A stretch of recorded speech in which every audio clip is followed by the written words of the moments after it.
So hi everyone, how are you? Welcome to all of you in TET educator. मैं हूं रूप कुमार और इस क्लास में हम देखेंगे अधिगम के सिद्धांत, यानी लर्निंग थ्योरी में हमारा फोकस होगा।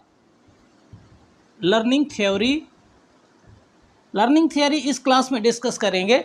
ऑलरेडी हमने एक क्लास लर्निंग थ्योरी में रखी है जिसमें हमने देखा है कि एडवर्ड ली थॉर्नडाइक की ट्रायल एंड एरर थ्योरी यानी प्रयास एवं त्रुटि के सिद्धांत को in detail in deep discuss किया है। वो क्लास ऑलरेडी अपलोडेड है। अब इस क्लास में हम देखेंगे इवान पी पावलोव, इसको शॉर्ट में लिख देते हैं पावलोव, ठीक। पावलोव का शास्त्रीय अनुबंधन का सिद्धांत, शास्त्रीय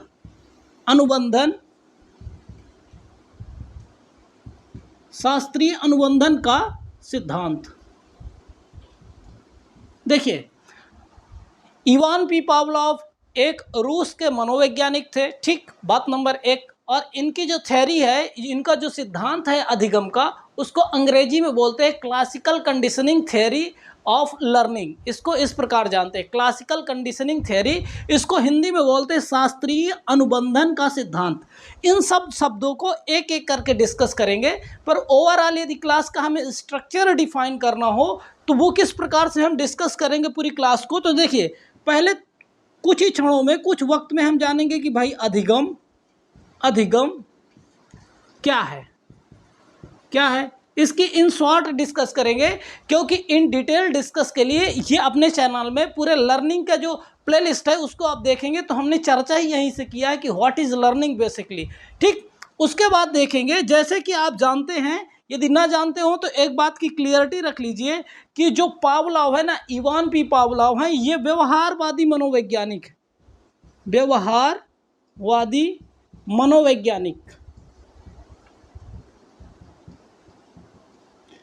व्यवहारवाद और संज्ञानवाद में भी ऑलरेडी एक क्लास अपलोडेड है, ताकि हम विस्तृत तरीके से पूरा अधिगम को समझ सके। तो व्यवहारवादी जो अधिगम है ना, जो लर्निंग है, इसको किस प्रकार से देखते हैं, किस प्रकार से समझते हैं, या किस प्रकार से अधिगम को यानी लर्निंग को डिफाइन करते हैं, ये देखेंगे। फिर जो पावलोव का इवान पी पावलोव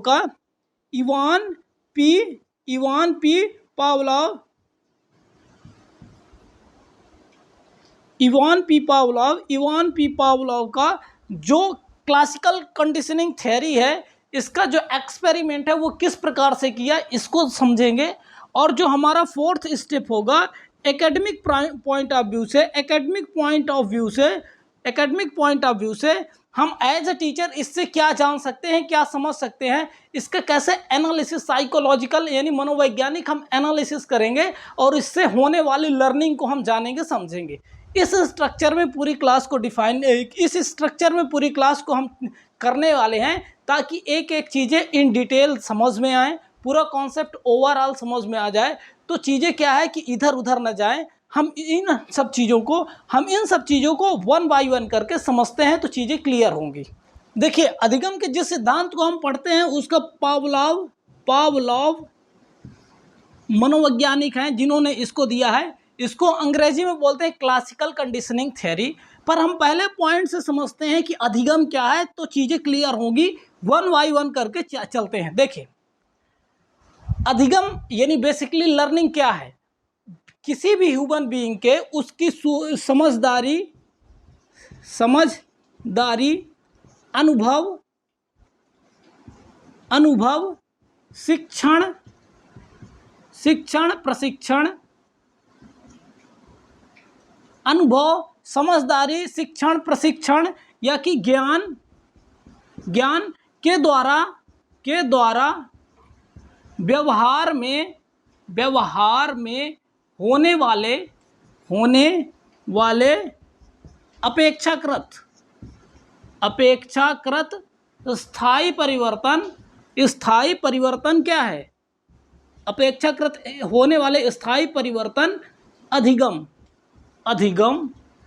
है।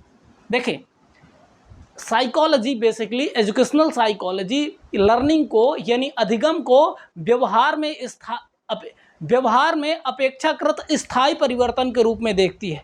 इसको उदाहरण के माध्यम से समझेंगे तो चीज़ें और भी बेहतर तरीके से थोड़े से मजबूत हो जाएगी, थोड़ी और भी क्लियरिटी मिलेगी।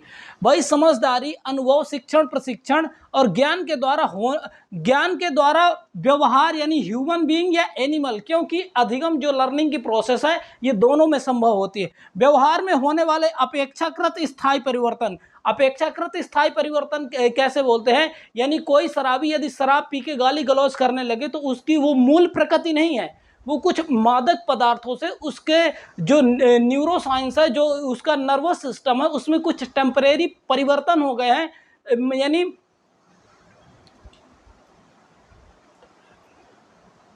अस्थायी परिवर्तन हो गए हैं, जिसकी वजह से उसके व्यवहार में इस प्रकार के परिवर्तन दिखाई दे रहे हैं। कोई थकावट से आलस्य प्रदर्शित करता है, आलस्य की वजह से उसके अस्थायी परिवर्तन हो गए हैं, उसको हम अधिगम साइकोलॉजी में काउंट नहीं करते। जब हमारे व्यवहार में स्थायी परिवर्तन होते हैं, मसलन एग्जाम्पल यदि सीख लीजिए कि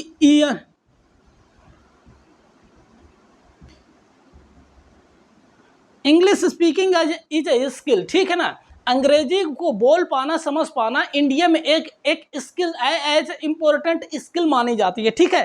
अब कैसे व्यवहार में परिवर्तन, जो इंडिविजुअल, जो व्यक्ति इंग्लिश मीडियम यानी हमेशा से हिंदी माध्यम में या कि उत्तर भारत के अधिकांश सामान्य विद्यालयों में पढ़ा है और लगभग उसने पूरी स्कूलिंग ही हिंदी माध्यम से की है और उसको इंग्लिश स्पीकिंग नहीं आती, पर वो क्या करता है, वो व्यवहार में उसके परिवर्तन क्या आएगा। इसको उदाहरण लेते, शिक्षण प्रशिक्षण, किसी एक अच्छे ट्रेनर की क्लास अटेंड करा, ट्रेनर की क्लास अटेंड किया, उसने किसी अच्छे प्रोफेशनल ट्रेनर टीचर की क्लास अटेंड किया, उन्होंने मनोवैज्ञानिक तरीकों से यानी टीचिंग को, इंग्लिश स्पीकिंग को अच्छे से ट्रेंड किया, अच्छी इन्वायरमेंट क्रिएट किया, ग्रुप डिस्कशन किया, जो भी स्किल्स हो सकती है कि किसी व्यक्ति की इंग्लिश स्पीकिंग की स्किल को इम्प्रूव किया जा सके, वो इन्होंने ट्रेनर ने किया।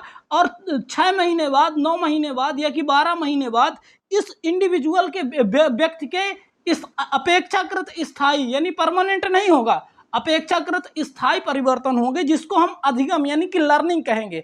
अब मैं ये क्यों बोल रहा हूँ कि अपेक्षाकृत अस्थायी परिवर्तन, क्योंकि इस इंडिविजुअल की इंग्लिश मातृभाषा नहीं है, अंग्रेजी मातृभाषा नहीं है, उसकी मातृभाषा हिंदी हो सकती है, राजस्थानी हो सकती है, हरियाणवी हो सकती है, ब्रज भाषा हो सकती है, कोई भी उसकी डायलेक्ट या की लैंग्वेज हो सकती है, ठीक है, उसकी मदर टंग नहीं है। और इसको यदि पर्टिकुलर इन्वायरमेंट कंटिन्यूअसली नहीं मिलता, यानी वो जहाँ पे जॉब करता है, जहाँ पे टीचिंग करता है, वहाँ पे यदि उसको कंटिन्यूअसली हिंदी स्पीकिंग वाले बच्चे होंगे, उसके दिन प्रतिदिन के व्यवहार में उसका स्टाफ हिंदी स्पीकिंग होगा और वो इंग्लिश स्पीकिंग की स्किल्स को एक बार भले ही फ्लुएंट हो गया हो, भले ही आसानी से चीज़ों को सीख गया हो, पर एक्यूरेट इन्वायरमेंट, एक बेहतरीन इन्वायरमेंट न मिलने से यदि वो स्किल्स रिपीट नहीं होती तो उसकी वजह से वो अधिगम उसके धीरे धीरे कमज़ोर होता जाएगा। यानी इसको ग्राफ के माध्यम से देखें तो मान लीजिए आज यहाँ पे फ्लुएंट का लेवल है, आसानी से इंग्लिश बोल रहा है, 1 घंटे 2 घंटे जो भी आप बुलवा लीजिए,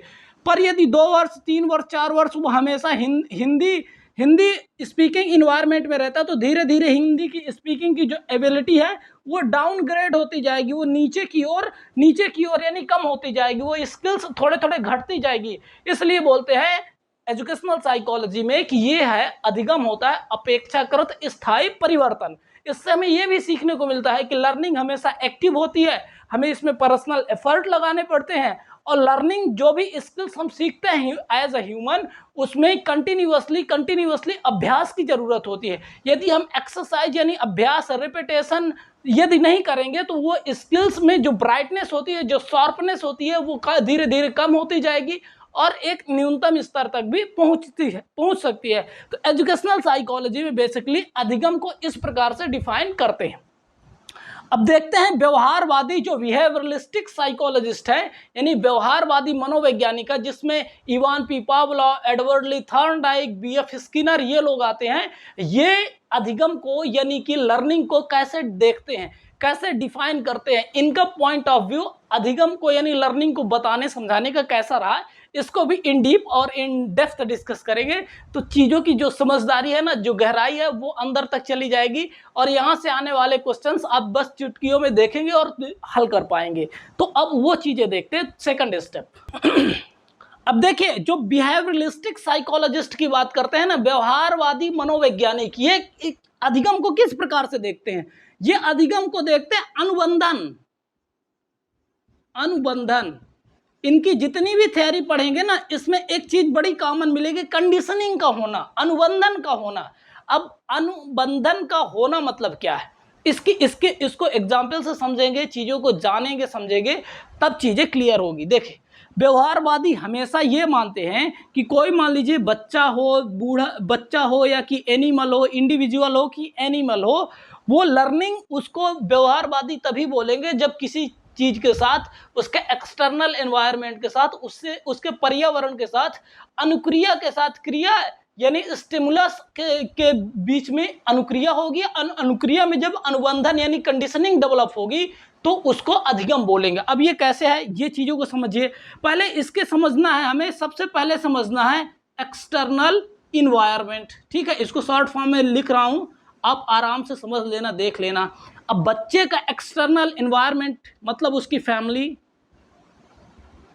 फैमिली यानी परिवार, उसका पड़ोस नेबरहुड, पड़ोस, उसका टीचर, ठीक है, उसका स्कूल, ठीक है, उसका धर्म, उसकी जाति, उसका देश, ठीक है, उस जिस स्थान में रहता है उसकी भौतिक या कि भौगोलिक स्थिति या कि भौगोलिक पर्यावरण, बहुत सारी चीज़ें, उसकी संस्कृति यानी कल्चर, संस्कृति, वो ट्राइबल है कि प्रोग्रेसिव सोसाइटी का हिस्सा है, टीयर 1 के सिटी में रह रहा है, कहाँ भी रह रहा है। ये ओवरऑल बच्चे इंडिविजुअल डिफरेंसेस के अकॉर्डिंग किसी भी इंडिविजुअल का ये एक्सटर्नल एनवायरनमेंट होता है। अब देखिए, जो व्यवहारवादी है ना, वो किस प्रकार से लर्निंग को यानी अधिगम को डिफाइन करते हैं, इस चीज को समझें। वो क्या बोलते हैं कि ये अपने एक्सटर्नल एनवायरनमेंट में बहुत सारे स्टिमुलस होते हैं, बहुत सारे STIMULUS स्टिमुलस, इसको हिंदी में बोलते हैं उत्प्रेरक। इसको पहले समझ लीजिए, ये मनोविज्ञान की पूरी टर्मिनोलॉजी है, इसको समझिए तो चीजें क्लियर होगी।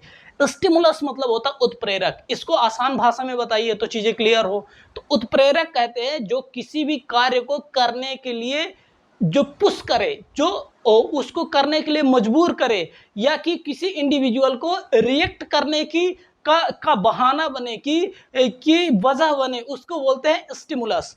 इसको और भी सामान्य भाषा में, एकदम रेगुलर भाषा में बोल दिया जाए, देखिए मान लीजिए कि ये एक सड़क है, ठीक है, एक सड़क है, ठीक।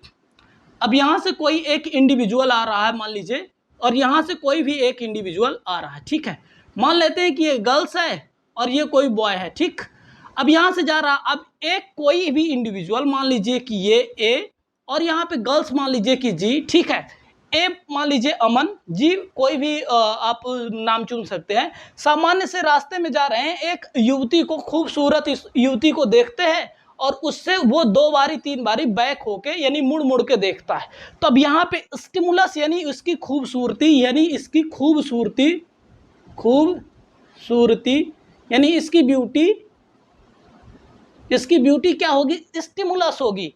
और जो ये देखने का कार्य कर रहा है इसको बोलते हैं रिएक्शन, इसको बोलते हैं रिएक्शन। और मनोविज्ञान में इसके लिए अनुक्रिया शब्द का प्रयोग किया जाता है। इसके लिए मनोविज्ञान में अनुक्रिया। अब उम्मीद करता हूं कि आपको स्टिमुलस पता होगे, इन्वायरमेंट। अब देखिए, इन्वायरमेंट में ओनली यानी लड़कियों की खूबसूरती ही केवल एक स्टिमुलस नहीं है। इन्वायरमेंट में, बाह्य वातावरण में बहुत सारे स्टिमुलस हैं। हम अपनी संस्कृति से सीखते हैं, हमारे टीचर्स कुछ बताते हैं, हम अपने संवेगों के आधार पर भी बहुत सारी अनुक्रिया करते हैं। खैर, मनोविज्ञान का उस पक्ष की हम गहराई में बात नहीं करने वाले, जस्ट हम स्टिमुलस समझ रहे थे। तो उम्मीद करता हूँ आपको स्टिमुलस समझ में आ गया होगा। अब इस पूरे इन्वायरमेंट में, पूरे एक्सटर्नल इन्वायरमेंट में बहुत सारे बहुत सारे क्या है, एक्सटर्नल स्टिमुलस है, यानी पड़ोस में कोई व्यक्ति कहता है कि ऐसा करना है और ऐसा नहीं करना है, ठीक है। टीचर बहुत प्रकार की बातें बताते हैं कि समाज के नियम ऐसे हैं, मैथमेटिक्स के रूल्स ऐसे हैं, आपको एडिशन ऐसे करना है, सब्सट्रैक्शन ऐसे करना है, मल्टीप्लिकेशन या कि डिवीजन इस प्रकार से करना है। टीचर्स अपनी बातें बता रहे हैं। तो ये बेसिकली इन्वायरमेंट के, यानी किसी भी बच्चे के एक्सटर्नल इन्वायरमेंट के डिफरेंट स्टिमुलस हो सकते हैं, क्योंकि लर्निंग किसी बच्चे को बुक पढ़ लेना या कि समाज के कुछ नियम नहीं समझ लेना नहीं है। लर्निंग एक बहुत व्यापक विषय है, बहुत विस्तृत, बहुत ब्रॉड सब्जेक्ट है, बहुत ब्रॉड कॉन्सेप्ट है। इसको कुछ छोटी बातों में हम संकुचित नहीं कर सकते, इसको छोटे तरीके से एक्सप्लेन नहीं कर सकते, ठीक। तो बहुत सारे क्या हैं, स्टिमुलस हैं। अब कोई व्यक्ति किस प्रकार से इसके साथ अनुक्रिया करता है, यानी किस प्रकार से रिएक्शंस, यानी अनुक्रिया किस प्रकार से करता है, ये बच्चा क्या है, अनुक्रिया करेगा। अब हम बात करते हैं ना, अभी हम हैं कहाँ, व्यवहारवादी अधिगम को किस प्रकार से एक्सप्लेन करते हैं, इन बातों को हम डिस्कस कर रहे हैं। आप भूल मत जाना कि हम कहाँ पे आ गए। व्यवहारवादी क्या बोलते हैं कि कोई भी बच्चा, कोई भी लर्नर जो कुछ जानना चाहता है, जो कुछ सीखना चाहता है, वो अपने एक्सटर्नल एनवायरनमेंट यानी बाह्य पर्यावरण से क्या करेगा, अनुक्रिया करेगा, ठीक ना। अनुक्रिया करेगा, बाह्य स्टिमुलस से, बाह्य उत्प्रेरकों से वो अनुक्रिया करेगा, ठीक है। उत्प्रेरकों से अनुक्रिया करेगा। अब उत्प्रेरक में जो अनुक्रिया करेगा उसका जो रिजल्ट होगा ना, उसका जो रिजल्ट यानी जो परिणाम होगा, ठीक है। जब परिणाम होगा वो यदि सुखदायी होगा, वो यदि कंफर्टेबल होगा, वो आरामदायक होगा, तो वो अनुक्रिया दोबारा करेगा। हो सकता है तिबारा करेगा, हो सकता है 4 बारी करे। ये मल्टीपल टाइम्स उन चीज़ों को दोहराएगा, जिससे इस दोहराने की प्रक्रिया से एक चीज़ जन्म लेगी जिसको बोलते हैं कंडीशनिंग, और हिंदी में इसको बोलते हैं अनुबंधन। आपने साइकोलॉजी के किसी भी बुक में कंडीशनिंग या कि अनुबंधन मल्टीपल टाइम्स सीखी होगी, जानी होगी, ठीक है। अब इसका छोटा सा उदाहरण ले लीजिए कि उत्प्रेरक क्या है, कि आपके अंदर ड्राइव है कि आपको साइकिल चलाना है। स्टिमुलस क्या है, वो साइकिल रखी हुई है, वो आपके लिए स्टिमुलस है, ठीक है। अब आपकी अनुक्रिया क्या है, साइकिल चलाने का प्रयास, आप हेल्प ले रहे हैं अपने बड़ों से, अपने आस पड़ोस से, अपने फ्रेंड से हेल्प ले रहे हैं। वो मल्टीपल टाइम्स जो आप अनुक्रिया कर रहे हैं, तो यदि आप गिर नहीं रहे हैं, आप थोड़े से 2 पैडल लगा ले रहे हैं, थोड़ी दूर तक चल ले रहे हैं, फिर बैलेंस बिगड़ता है, फिर ट्राई कर रहे हैं, आपको यदि आनंद मिलता है, यदि आपको सेटिस्फेक्शन मिलता है, आपको इस बात की उम्मीद जगती है कि आप ये सीख जाएंगे। और एक वक्त ऐसा आता है कि जब मल्टीपल टाइम्स आप प्रयास करते रहते हैं, तो आपके साथ अनुबंधन या कि लर्निंग डेवलप होती है। आपके जीवन में या कि उस पर्टिकुलर एक स्किल्स में, साइकिल चलाने की प्रोसेस में आपके व्यवहार में अपेक्षाकृत स्थायी परिवर्तन आएंगे। एक वक्त आएगा आप सीख जाएंगे। अब आपको पहले जैसे स्थिति नहीं होगी कि पैदल चलने में ही साइकिल को कंट्रोल करना मुश्किल होता है। तो एक अनुबंधन, देखिए व्यवहारवादी देखिए लर्निंग को ऐसे ही डिफाइन करते हैं, एक अनुबंधन डेवलप होगा, एक कंट्रोल डेवलप होगा, जिससे आपके व्यवहार में अपेक्षाकृत स्थायी परिवर्तन आएंगे, जिसको आप अधिगम या कि लर्निंग बोल सकते हैं बेसिकली। अब देखिए दूसरा स्टेप कंप्लीट हुआ, यानी व्यवहारवादी अधिगम को यानी लर्निंग को किस प्रकार से देखते हैं। लर्निंग को यदि समराइज करके इन चीज़ों को मैं बताना चाहूँ, तो कोई भी लर्नर जो सीखना चाहता है, वो जानना चाहता है, वो ह्यूमन या कि एनिमल दोनों हो सकते हैं। ये अपने एक्सटर्नल एनवायरनमेंट यानी एक्सटर्नल एनवायरनमेंट, जिसमें परिवार आ सकता है, परिवार फैमिली मेम्बर्स आ सकते हैं, स्कूल आ सकते हैं, विद्यालय आ सकते हैं, टीचर आ सकते हैं, संस्कृति आ सकती है, भाषा आ सकती है, उसका धर्म आ सकता है, उसका देश आ सकता है, उसकी भौगोलिक स्थिति आ सकती है। बहुत सारी चीज़ों को मिला के उसका एक्सटर्नल एनवायरनमेंट मिलता है। इस पूरे एक्सटर्नल एनवायरनमेंट में मल्टीपल स्टिमुलस होते हैं। स्टिमुलस को हमने जान लिया। स्टिमुलस के साथ कोई भी इंडिविजुअल उसमें रिएक्ट करता है, उसमें अनुक्रिया करता है, जिसमें भी उसको सुख मिलता है, जिसको उसमें अच्छी उम्मीदें जगती हैं, अच्छी संभावनाएं होती हैं, उसको मल्टीपल टाइम्स दोहराता है, जिससे उसकी बॉन्डिंग डेवलप हो जाती है, उसका अनुबंधन यानी उसकी कंडीशनिंग डेवलप होती है, जिससे व्यवहार में हमें अपेक्षाकृत अस्थायी परिवर्तन होते हैं, जिसको व्यवहारवादी I am just reading somewhere and just explaining to you in a simplistic way. ठीक है, मैं एक छोटा सा प्रयास कर रहा हूँ आपको एक सरलतम रूप में इन चीज़ों को बताने का, समझाने का, तो व्यवहारवादी उसको अधिगम बोलते हैं। अनुबंधन होने की प्रक्रिया में इसको बोलते हैं अधिगम। अब सीधा आएंगे इवान पी पावलोव के बारे में। अब इनकी चीजें डिस्कस करेंगे। उम्मीद करता हूँ चीजें आसानी से बेहतर तरीके से क्लियर होती जा रही होंगी, वन बाय वन। एक एक स्टेप में चलेगा ना, स्टेप बाय स्टेप चलेंगे तो कोई चीजें छूटेगी नहीं। हर एक बच्चा स्कूल जाएगा, कोई बच्चा छूट नहीं पाएगा, तो हर एक कॉन्सेप्ट समझ में आएगा और एग्जाम में कोई क्वेश्चन छूट नहीं पाएंगे। यही एक छोटा सा प्रयास है इन क्लासेस में। देखिए, इवान पेट्रोविच पावलोव, इनका तो पूरा नाम है। ये है कहाँ के? अपना एक बड़ा प्यारा मित्र मुल्क है रूस। अंग्रेजी में इसको रसिया बोलते हैं, ऐसे रसिया बोलते हैं।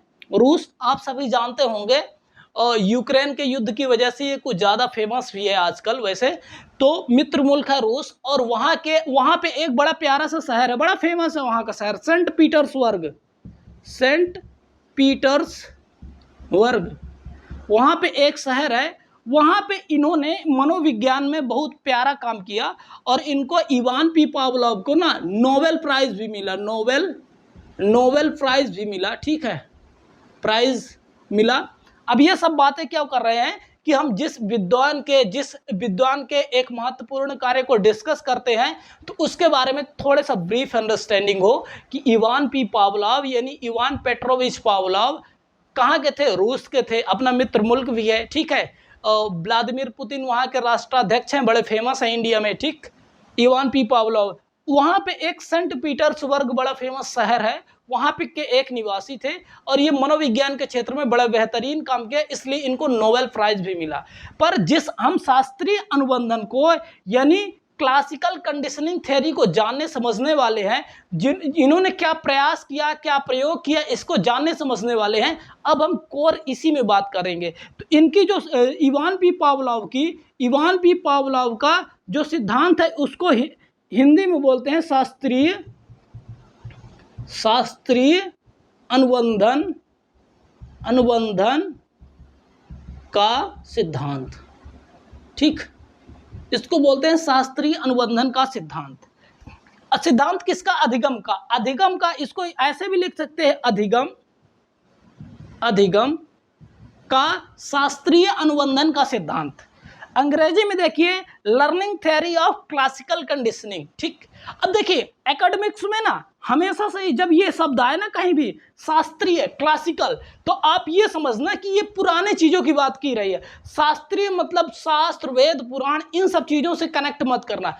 इंडियन म्यूजिक सिस्टम में देख लो, जो ये क्लासिकल म्यूजिक की बात कर रहे होते हैं, तो हम परंपरागत तरीके से जो पुराने म्यूजिक है उनकी बात कर रहे होते हैं। तो बेसिकली इसको समझिए, जब शास्त्रीय का मतलब होता है तो किसी शास्त्र से कनेक्टेड नहीं होता है। एकेडमिक्स में इसको जो ट्रेडिशन से एक परंपरागत तरीके से आ रही है, और इस पर्टिकुलर केस में कि इवान पी पावलोव ने इन्होंने इस प्रकार की कंडीशनिंग की शुरुआत ही की थी। इवान पी पावलोव इस प्रकार की कंडीशनिंग की शुरुआत ही की थी, इसलिए इनके सिद्धांत को शास्त्रीय अनुबंधन यानी क्लासिकल कंडीशनिंग थ्योरी के नाम से जानते हैं। अब उम्मीद करता हूँ ये वर्ड भी आपको क्लियर आया होगा। अब इनके पूरे जो इनकी जो टेस्ट है ना, इसके बारे में अब डिस्कस करते हैं, जिसकी उम्मीद से आप आए हैं कि हम इसको CS जानेंगे, हम इसका UCS जानेंगे, UCR जानेंगे, अरे सब जानेंगे, बड़े आसान भाषा में जानेंगे, कोई मुश्किल नहीं है। अब इनका जो प्रयोग है, प्रयोग के बारे में चर्चा करते हैं तो चीज़ें क्लियर करेंगे, ठीक है। इवान पी पावलोव ने प्रयोग किस में किया है, ये हमें ध्यान रखने की चीज़ है कि इन्होंने कुत्ते में प्रयोग किया, कुत्तों में नहीं, कुत्ते में, एक डॉग में प्रयोग किया है। इन्होंने किया क्या है, जैसे हमने पहली फर्स्ट थ्योरी में बात की थी ना, जैसे हमने फर्स्ट थ्योरी में एडवर्ड ली थॉर्नडाइक की ट्रायल एंड एरर थ्योरी, जिसको बड़े आसान भाषा में डिस्कस किया है, यदि आप उसको नहीं देखें तो जरूर देखें, ताकि लर्निंग के ओवरऑल कॉन्सेप्ट से आप परिचित रहे, ठीक। तो इवान पी पावलोव है, रूस के मनोवैज्ञानिक, इन्होंने कुत्ते को बंद तो नहीं किया, पर उसको कुछ ऐसे रख दिया कि यहाँ से कुत्ता हिल नहीं पाता था। मतलब कोई कुत्ते के लिए इतना आसान नहीं था कि भाग पाना, इतना आसान नहीं था, ठीक है। एक बात तो ये, तो इन्होंने एक्सपेरिमेंट के लिए क्या लिया, डॉग। इनका जो सिद्धांत है उसको बोलते हैं classical conditioning theory, learning classical conditioning theory अधिगम की, ठीक है। पावलोव है, इवान पी पावलोव, इन्होंने एक्सपेरिमेंट के लिए लिया डॉग, ठीक।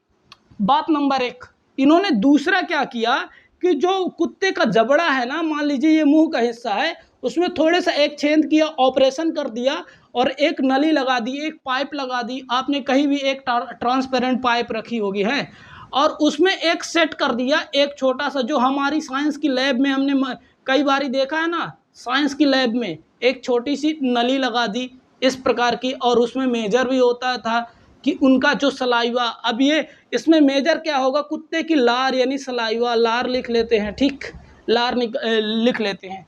तो इवान पी पावलोव ने क्या किया कि बेसिकली एक डॉग लिया और डॉग को इस प्रकार से रखा, उसको बांध के रखा, मतलब फिट फाट करके, कि वो उसका जब मन करे तो भाग नहीं जाए, ठीक। दूसरा नंबर, अपने एक्सपेरिमेंट करने के लिए इस कुत्ते को थोड़ी भूखा भी रखा, थोड़ी हंगरी भी रखा, ताकि उनका प्रयोग सिद्ध हो सके। इस कुत्ते को परेशान करना, इस कुत्ते को मुश्किल में डालना, इसकी जान ले लेना इवान पी पावलोव का कोई उद्देश्य नहीं था। बिल्कुल अपनी छोटी सी स्टडी कर रही थी, और उसी की स्टडी को हम समझेंगे। तो इस कुत्ते को रखा पहले तो भूखा। अब इनकी जो पूरी थ्योरी है उसको 3 स्टेज में समझते हैं। फर्स्ट स्टेज, बिफोर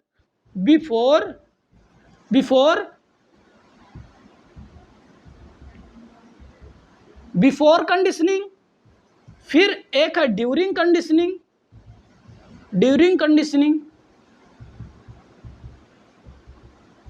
कंडीशनिंग, और तीसरी है आफ्टर कंडीशनिंग।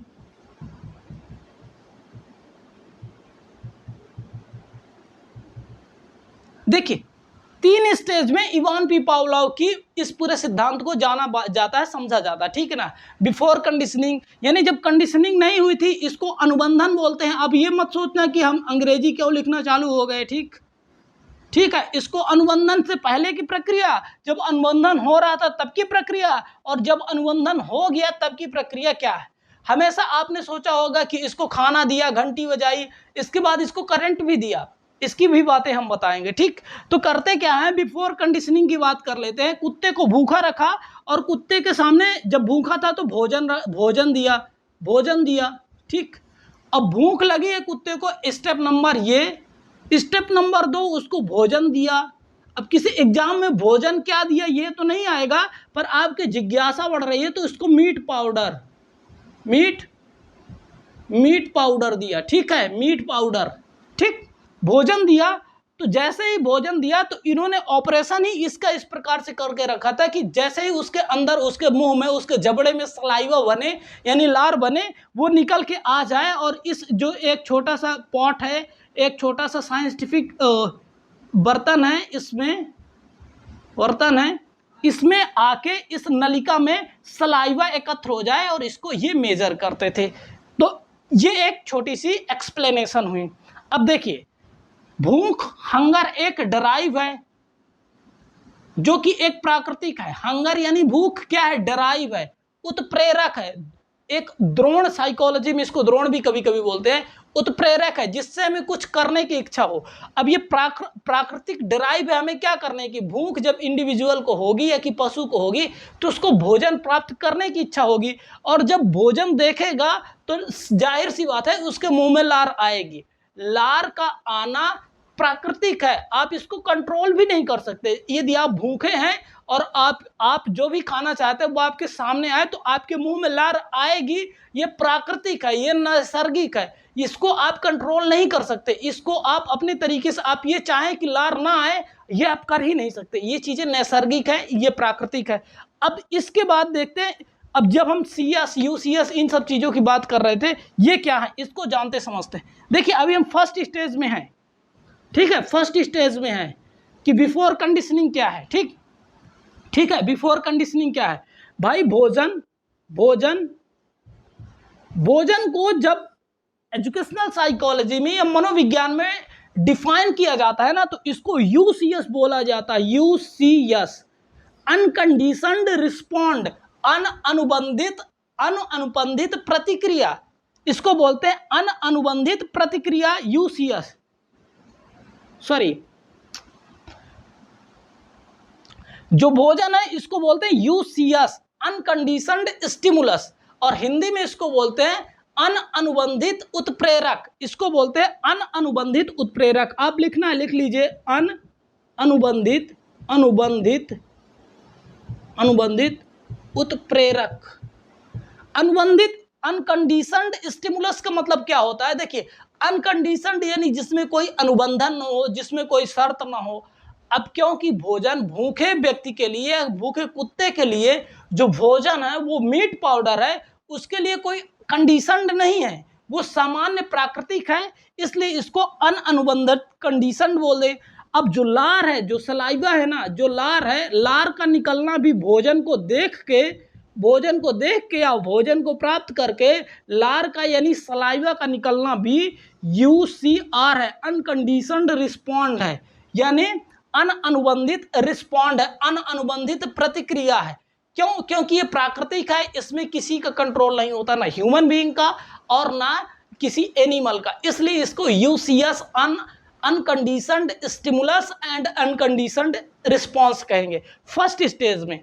अब इसमें दूसरी जो स्टेज आती, दूसरी प्रतिक्रिया इन्होंने की, जब कंडीशनिंग डेवलप नहीं हुई थी, तो इसका जब सेकंड स्टेज आता है तो इन्होंने क्या किया, पहले UCS, अब मैं इसको इस प्रकार से लिखूंगा, UCS यानी अनकंडीशनड स्टिमुलस यानी भोजन, ठीक है।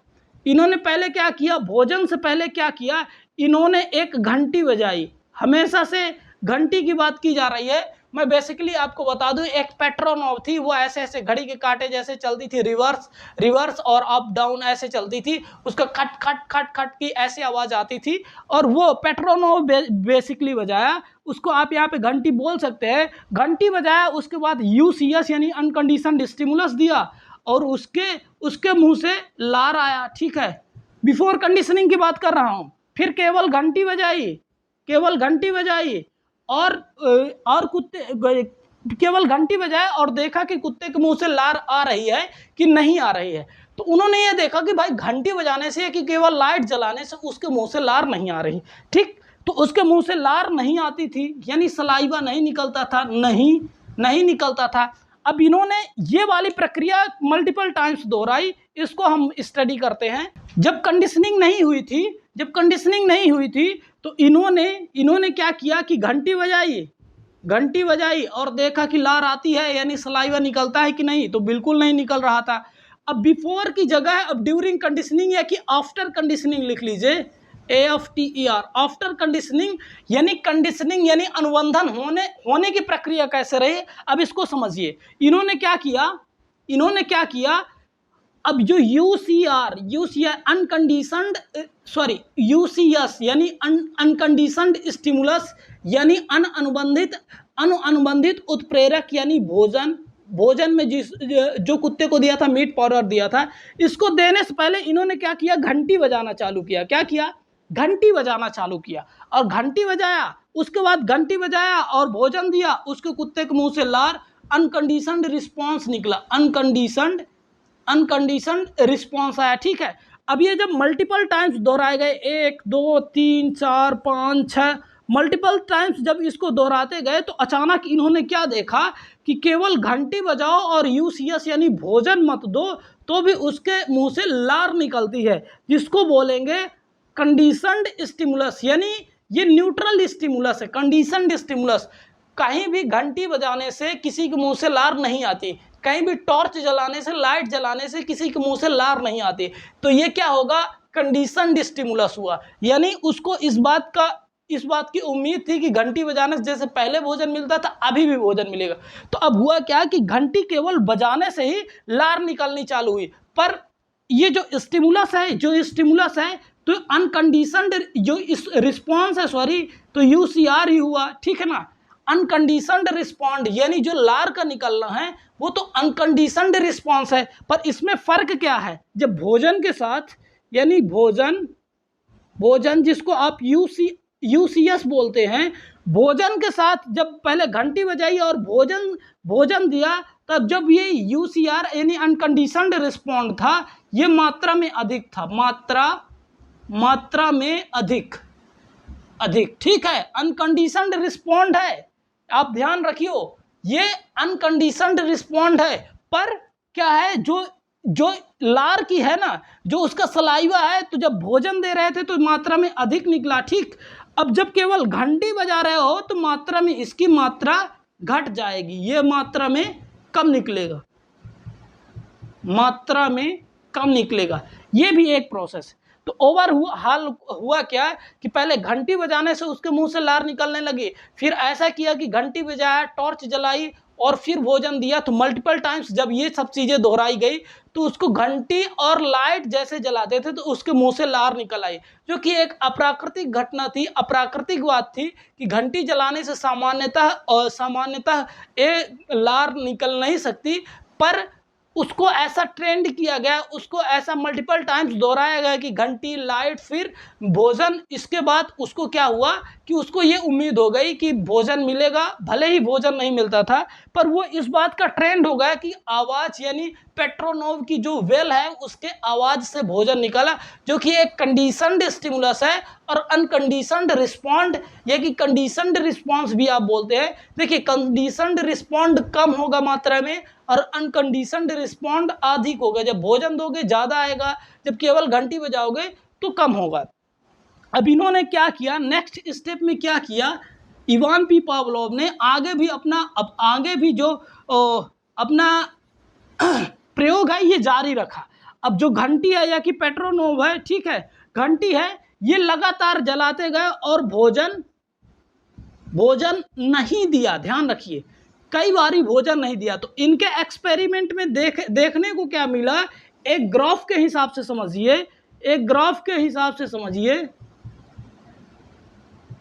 इनको ऐसे देखा गया कि इस ग्राफ में आप ये समझेंगे कि जो लार है, जो सलाइवा है, लार, ठीक है ना, सलाइवा अंग्रेजी में बोलते हैं, ये धीरे धीरे घटने लग गया। एक वक्त ऐसे आया कि 0 हो गया, अब सलाइवा निकल ही नहीं रहा था, केवल घंटी और लाइट जलाने से सलाइवा नहीं निकल रहा था। यानी अब इससे हमें क्या सीखने को मिलता है, इसमें भोजन क्या होगा, स्टिमुलस होगा, ठीक है, भोजन उसके लिए प्राकृतिक स्टिमुलस होगा। अब एजुकेशन में इसका क्या इम्प्लीकेशंस है भाई, आप यदि पॉजिटिव फीडबैक बच्चे को देंगे, लगातार देंगे, तो उसका अधिगम, यानी उसका सलाइवा से कनेक्ट कर लीजिए, अधिगम बढ़ता जाएगा, उसके लर्निंग में इंटरेस्ट आएगा। पर यदि आप उसको फीडबैक पॉजिटिव नहीं देंगे तो उसका अधिगम धीरे धीरे कमजोर होता जाएगा। बात नंबर तो 1, ठीक। तो धीरे धीरे घटने लगा। अब इसकी सेकंड स्टेज आती है, ध्यान रखिएगा, इसकी अभी सेकंड स्टेज है। अब घंटी के साथ फिर से भोजन देना चालू हो गया। तो इसमें इन्होंने, इवान पी पावलोव ने ये देखा कि जो रिकवरी का रेट है ना, जो रिकवर करने की प्रोसेस थी, बड़ी शीघ्र थी। पहले जैसे इनको पूरी मेहनत नहीं करनी पड़ी, पहले जैसे इनको पूरी ट्रेनिंग नहीं देनी पड़ी।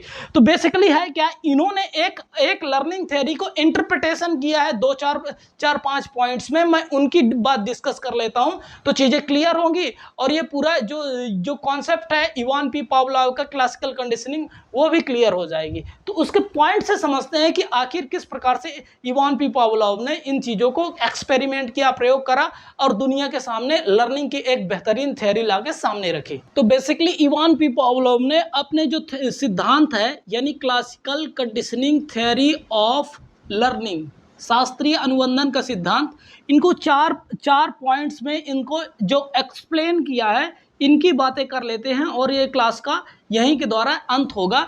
तो रीइंफोर्समेंट यानी उत्प्रेरणा, इसमें इन्होंने उत्प्रेरणा में क्या बताया है, जो उत्प्रेरक है ना, भोजन है, कुत्ते के लिए भोजन क्या है, उत्प्रेरक है, ठीक, भोजन है उत्प्रेरक। और जो ये प्राकृतिक यानी अनकंडीशनड स्टिमुलस है, और जो घंटी है वो कंडीशनड स्टिमुलस है। इसकी डिस्कशन हमने इन डीप ऑलरेडी कर रखी है, ठीक है।